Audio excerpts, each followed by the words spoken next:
We are in the midst of a historic heat wave. I'm coming to you from New York City, so I'm going to share some of my favorite tried and true hypnotic techniques that can help you through a heat wave, where the main tools that you'll be using are your mind and your imagination. So let us ritually begin with something called the physiological sigh. And this is going to be your first and most used tool on your subconscious Swiss Army knife. So I'd like to equip you with it now.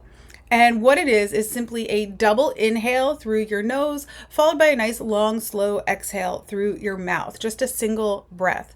So I'll invite you to do it with me if you'd like. No altered state required. It's simply this.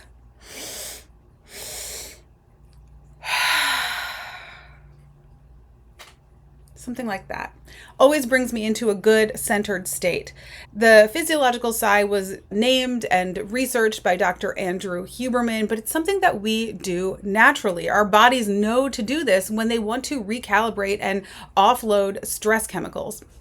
So now that you have this tool, you're going to notice it in your life, happening around you, happening to you. We do it, pets do it, children do it, children who have tantrums or a major crying episode. And I know even for me, when I have a good cry, when I'm coming down and that cry has kind of worked itself through me, at the end, some version of will happen. And that is your natural physiological sigh. That's your body recalibrating, offloading the intense emotional response. It's a good thing. And when we do it intentionally and we do it on purpose, that's a form of self-hypnosis. So now you have that on your subconscious Swiss Army knife. Anytime we make our exhales longer than our inhales, that is bringing us into a more calm and centered state. So you've probably heard we have these kind of two modes for our nervous system, the parasympathetic and the sympathetic. Some people get these mixed up. So this is how I remember it. The sympathetic nervous system is the responsive nervous system. It's the one that feels things, right? So if we're feeling sympathetic towards someone or something, we're feeling a response to it. We're feeling emotionally engaged by it. So the sympathetic nervous system is that feeling nervous system. It's the one that gets triggered. It's responsible for the fight or flight response. And then we have the parasympathetic nervous system, which is not that mode, right? It's the opposite. It's the rest and digest nervous system, it's known as. So that is when we are calm, centered, balanced. So when we do something like the physiological sigh or any kind of breathing where we're lengthening our exhales, we're coming back into that parasympathetic way of being. The physiological sigh is something that you can do as an on-the-go tool because we can use it anywhere. It's pretty covert. It doesn't have to be as exaggerated as we just did it, but it's something that we can use when we are feeling triggered out in the real world without altering our state. It's altering our state a little bit for us, right? So we can choose to notice that we're being triggered, notice that we're feeling agitated, notice that something is getting to us, and then take a physiological sigh and let it do the work of altering our state and putting us into that parasympathetic state. So you can use it mid-conversation with somebody who really gets you agitated, and they don't even necessarily have to know. It's pretty covert when you practice it. So that's why I love it. You can use it not just for temperature, even though temperature and emotions are so tied together. There is the calm and cool connection. So we have to talk about this. I love idiomatic expressions because they reveal what we already know about ourselves physiologically, biologically, implicitly. They reveal our implicit understanding of how we actually work. So we have sayings like cool, calm, and collected, cool as a cucumber, chill, right? Even like iced out, frigid. So these are people who can't be bothered. Then we have on the other end of the spectrum, we have hot and bothered, right? We have fired up. So when you think about these, cool, calm, and collected, cool as a cucumber, that is a parasympathetic person, right? That's somebody who is not getting agitated. They're staying in their kind of restful state. They're chill. Somebody frigid, that's a little bit more extreme. That's somebody iced you out, giving you the cold shoulder, right? They're not responsive, not emotionally engaged, not provoked. Cool, calm, collected. But then we have fired up or hot-headed. We can kind of see that coolness and calmness are linked. And we know this implicitly. It's in our language. It's built into the way that we talk. And because these things are also metaphors, we can use them as a form of self-hypnosis. So it's just interesting to think about. Coolness and calmness. To be calm is to be cool. So doing something like a physiological sigh, coming into that place of presence and balance is going to be so important for maintaining some level of physical coolness when it's really hot outside. All things in nature strive towards balance. You are an element of nature yourself. And so we're always co-regulating with the environment or regulating to the environment. I'd like to just give a very micro lesson on anchors and triggers in hypnosis. So we're all familiar probably with the word trigger, and it really represents a stimulus and a response, right? When you're triggered, there is some stimulus in your environment, a person, place, thing, word, temperature, that provokes some kind of response in you that reliably gets you to a certain place. So for some people, it's like a specific person stresses them out, or maybe it's the news, or a specific politician gets them fired up. Again, fired up. They're in that sympathetic state where they're being provoked. We're in a world where the attention economy literally makes money off of our provocation, like provoking us, rage bait, getting us engaged. So I think it's even more important to come to a place where we feel like we can be neutral to those things. Come to a place of calm, cool, collectedness, cool as a cucumber, just being chill, not just in a heat wave, but in a hot environment that we're in, like socially, culturally. So we have our triggers. And then we have anchors. In hypnosis, I like to think of them as like the trigger is the evil twin. Anchor is the benevolent sibling. They're doing the same thing, but one is provoking a desired response. So it's taking some stimulus in the environment that then causes a new response, something that we would rather experience. So we don't want to be triggered, right? In those moments where we find ourselves being provoked, we take that as the stimulus, and then we respond by being cool, being neutral, being calm. Practicing something like a physiological sigh does that naturally. You can do environmental self-hypnosis in real time by just whipping out your subconscious Swiss Army knife and finding those moments and those people and those things and places that trigger you, and just practicing a moment of neutrality in them. That builds over time. That's what I call microdosing hypnosis. Do not doubt the effects of small little steps. So now that you have a maybe very basic understanding of anchors and triggers, I'd like to draw your attention to this area on your arm. It's about 2 inches above the bend of your wrist. There's a little indentation between the bones in your arm, and you can just kind of like stick your fingers in there. This is a thermoregulation point in Chinese medicine. When you stimulate this point, by massaging it or tapping it or just holding on to it, this stimulates the body's thermoregulation response. So it's something that you can use, and it works in a physiological way, but it can turn hypnotic when we turn it into a kinesthetic anchor. So that's what we're going to be doing. This is another attachment on your subconscious Swiss Army knife, because this is, again, pretty covert. Like the physiological sigh, nobody has to really know what you're doing. If you're tapping this point, you're not going to be doing it up here. I'm just doing that for demonstration purposes. It can be under the table. It could be almost even behind your back, right? You can do that pretty much anywhere, and nobody knows what you're doing. So that works in a physical way, physiological way, but it works in a mental way too, because I'm going to invite you to grab this or press this or massage this when you're feeling like really cool, when you notice a sense of relief. So say you're like out running errands in the city, hopping on subways, walking home, coming up the subway steps, sweltering. You get in your apartment or into a cold store where the air is blasting, and you just feel that sense of relief, and it feels so good. In a moment like that where you're feeling that relief and it feels so good, tap here or press here or do whatever you want to do here, because then you're building that good feeling, that feeling of relief into this anchor. As you work with it, as you build on it, it's going to have all this information in it that you have access to through your mind and imagination, through building it, building the anchors. So instead of being triggered You're going to be anchored by this, right? It's going to have all these good feelings in it.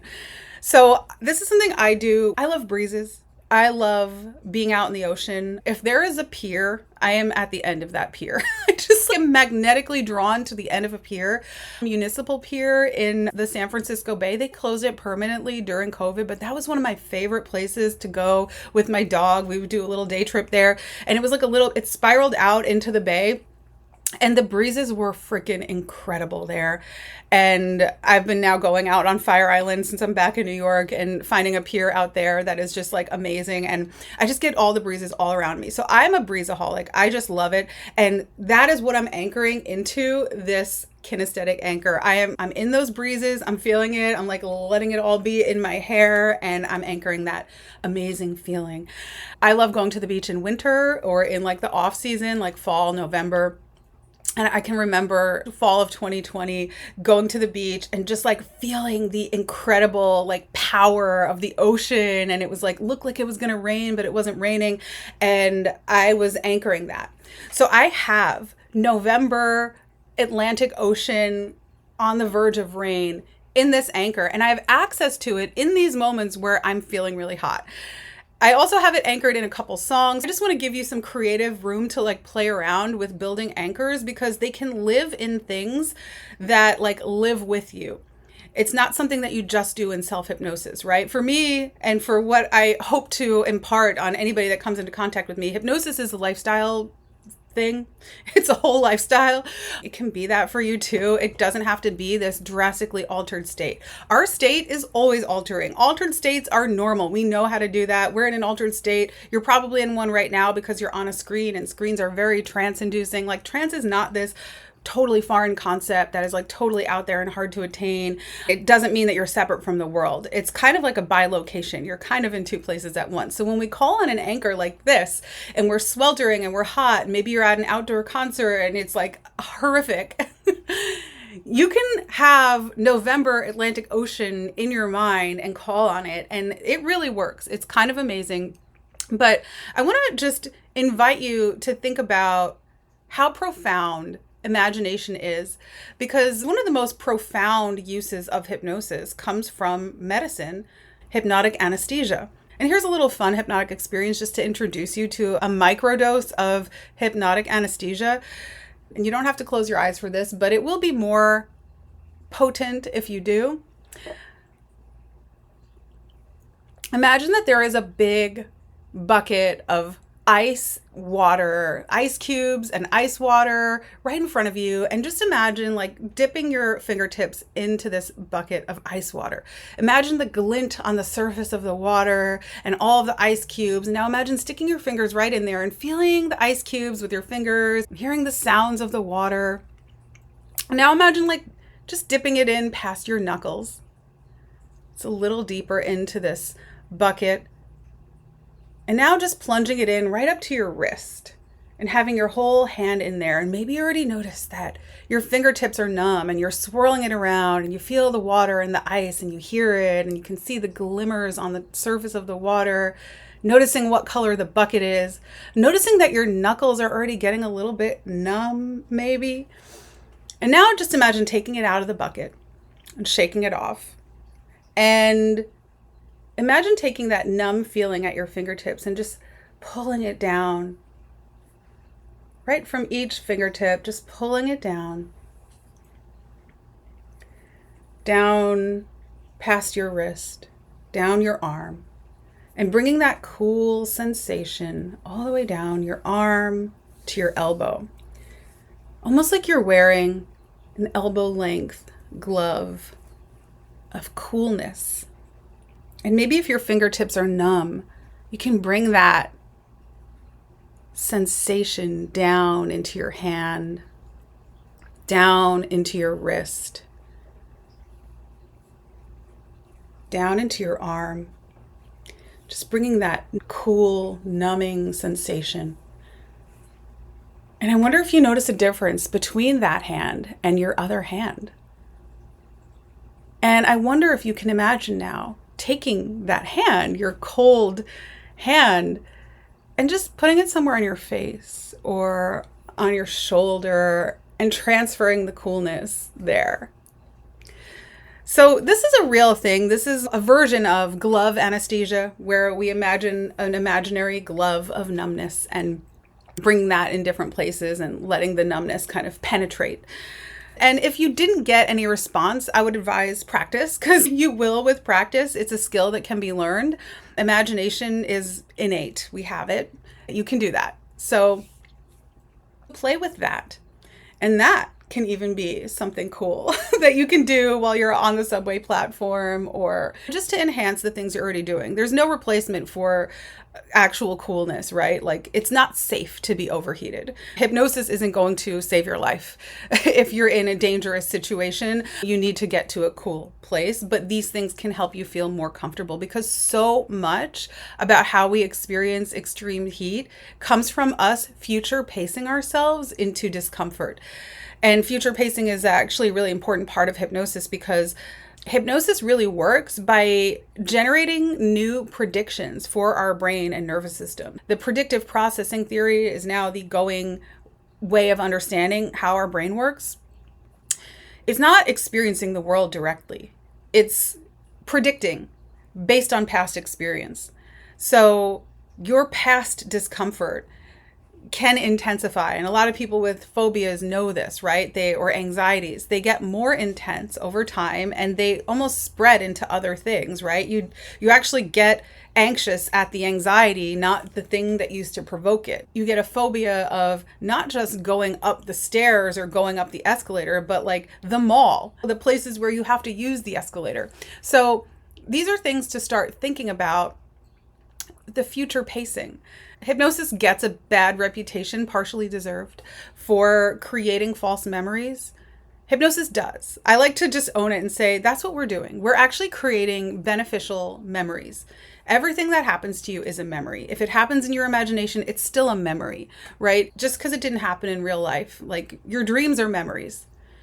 Your hypnotic experiences are memories. And those memories in hypnosis update the predictions, so that when your brain goes into an old familiar place, all of a sudden it has more than one option. If you used to smoke and now you don't smoke, all of a sudden your brain has the option to go into this bar and to socialize and to not even want to smoke. And that's what's amazing about hypnosis. That's one of the reasons why hypnosis can actually help somebody stop smoking in a single session, because we're giving new options. You were on this automated schedule, and we very often are with our lives. So now that we've kind of established a couple things, I'm going to invite you to do a little hypnosis experience where at some point I'm going to ask you to tap on this anchor or hold it or massage it in whatever way you want to access it. There's really no wrong way, because we're using it mostly hypnotically. Okay. Before we do the hypnosis, just a quick note about hypnosis. Trances are yours. You determine how long you're in a trance. Nobody can put you in a trance. That's your innate ability. Hypnosis is just using that natural ability intentionally. So hypnotic autonomy is huge for me. That is where you are in control of your own trance. You decide when it begins and when it ends. Hypnosis is simply your decision to enter trance. So trances are natural and normal, and hypnosis is intentional trance. If you're not able to close your eyes, you can still do it. It will work better if you close your eyes, so I would recommend coming back later and doing it with eyes closed. If you're able to safely withdraw your attention from your immediate environment, you may proceed. And with that, I'll invite you to close your eyes and do a quick physiological sigh to come into the here and now. Double inhale, nice long exhale. Very good. And now I'm going to invite you to remember a time where you felt so physically comfortable in your body, temperature-wise, where you were just so in the moment and you were so comfortable. So if there was ever a moment where you felt so physically comfortable, this could be outside in nature, this could be at home in front of the AC with blankets on, whatever it is for you, just go there in your mind and your memory now. A memory from your life where you felt so physically comfortable in a cool kind of way, where you just were so present, cool, calm, and collected, not responding to things, just being in the moment, right? Go there now. And if it helps, I'll give you an example from my life. For me, it is being at the waterfront in Oakland, California with my dog, where I can smell the bay, the water. I can smell the sage that grows nearby. I can smell all of the plants. I hear the birds. I hear a boat, the ferry in the distance. I hear the people eating at the restaurants nearby all along the waterfront. And I feel my dog breathing on my lap. I feel her fur and her ears kind of flapping in the breeze. I feel the breeze in my hair. So taking all of those kinds of sensory information, go into your memory and notice how you're feeling. Notice what you smell, what you taste, what the air feels like, where it lands on your skin. What are you wearing? How are you breathing in this memory? What is your body doing? What's your posture like? How are you holding yourself? You're so comfortable. Where are you? Who are you with? What is the lighting like? Just bring it to life in your mind and really be there now. Seeing all the things that you saw, hearing all of the things that you heard, sensing all of the things that you sensed, thinking the things that you thought. What are you thinking in your mind when you're in this place, in your memory, in your mind, in your imagination? And as you're there, I'll invite you to just imagine that you could dial it up a little bit and make this even more beautiful and compelling and visually stimulating, making the colors more vivid and bright, making the sensations just even more satisfying and good and comfortable, and noticing how your body feels in this newly revivified and reimagined memory from your life. And when you're feeling so physically present in this place, noticing how you're holding yourself, noticing your posture, your breathing, feeling really good, I'm going to invite you to grab that kinesthetic anchor on your arm. You can tap it or massage it and just bring all of this information into this spot on your arm now. And imagine tapping it in there now, just like tap it in. I would invite you to tap the actual spot and just imagine that you're like putting all of that stuff in place, because this is there for you now. This is a tool. This is a resource. This is part of your subconscious Swiss Army knife that you can call on in a moment's notice to respond to the ideal inner way of being that you want to be showing up.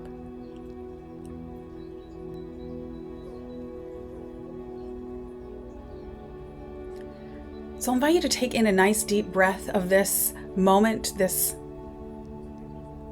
memory. Breathe it in.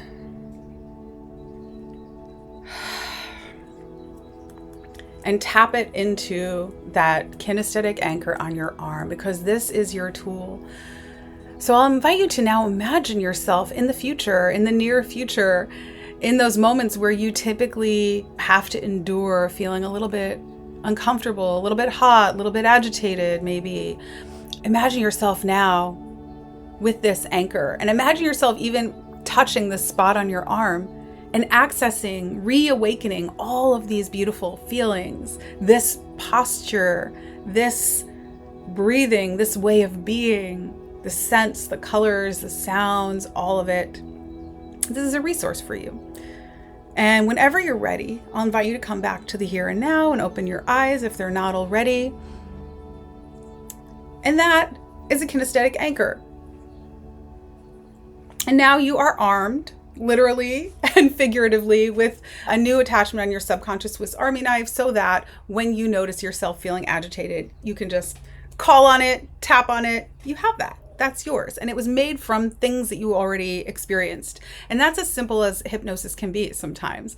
But again, it's quite profound. When we think of the hypnotic anesthesia, and the implications of this are pretty big. So enjoy, play with it. I always encourage experiments. And if I haven't introduced myself already, my name is Desiree. I'm a hypnotist and a hypnosis instructor. I'm also writing a book, and my mission is to bring hypnosis to the people. Hypnosis is a tool for agency and autonomy in a world where we are losing it by the day. Hypnosis is a life skill, and I hope that you'll use it in good health. I train hypnotists. I do have a upcoming online training happening this fall of 2026 and twice yearly from then on. I've been doing it for the last 5 years. Let me know if this helped you at all. Stay in touch and stay cool as a cucumber.